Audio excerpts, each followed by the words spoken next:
Bonsoir à toutes et à tous, bienvenue dans VO, version originale, l'émission Cinéma du Campus. Ce soir, je reçois Rubén Méndez et Cindy Pecla qui viennent nous parler du festival de films hispaniques Caramelo y Limón qui se déroule du 30 septembre au 9 octobre prochain. Il s'agit de la 7e édition de ce festival. Cette année, le pays à l'honneur est l'Uruguay. Donc bonsoir à vous deux, bienvenue dans VO. Est-ce que vous pourriez vous présenter peut-être brièvement? Alors, je m'appelle Rubén Méndez, je suis étudiant à l'université, doctorat en espagnol. Et ça fait plusieurs années déjà qu'on travaille effectivement sur ce projet du festival de films hispaniques.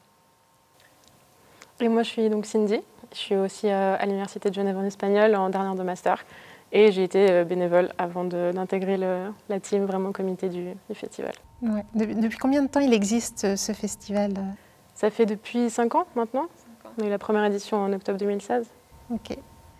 Et puis il dure à peu près une semaine, c'est ça. Puis vous faites aussi des petits événements qui accompagnent parfois les films, c'est ça, des gens qui viennent commenter les films ou qui viennent un peu les éclairer, amener un autre regard dessus. On a des intervenants effectivement, profs universitaires ou des gens externes qui viennent commenter des films qui méritent peut-être un échange après, sur des thématiques parfois tabous ou parfois assez complexes. Et puis on a aussi des réalisateurs effectivement qui viennent présenter leurs films et puis échanger avec les étudiants et le public. Un festival de films hispaniques, est-ce qu'on peut dire qu'il y a un cinéma hispanique qui existe? Est-ce qu'il a des éléments qui sont propres à ça, au-delà de la langue peut-être? C'est une question qu'on s'est souvent posée effectivement.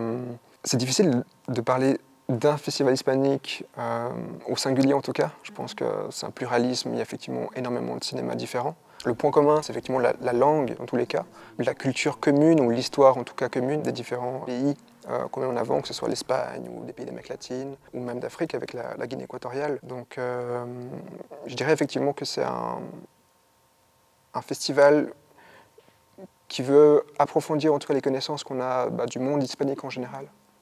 Et bon, cette année, c'est l'Uruguay, le pays hôte.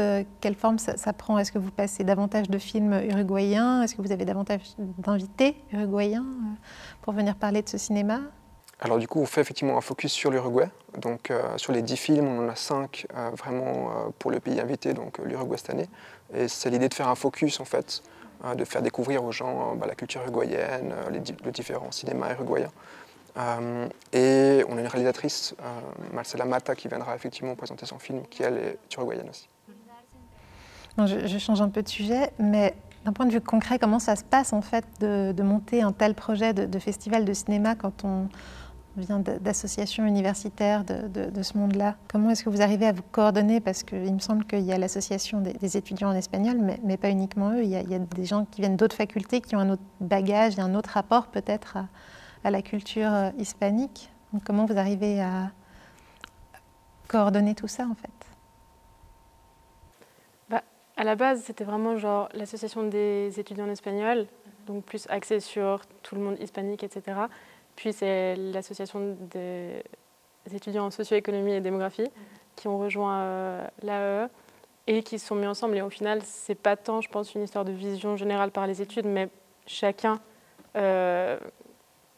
de manière autonome, disons, qui apporte quelque chose de différent et de concret au comité, en fait. Et c'est comme ça qu'on fonctionne bien. On est vraiment tous différents dans le comité et on arrive à se coordonner assez bien pour se compléter, en fait. Ouais. Il me semble que dans votre festival, c'est des séances qui sont gratuites ou en tout cas, elles sont au chapeau. Est-ce que c'est une volonté d'accessibilité que vous avez depuis le début, ça? C'est ça.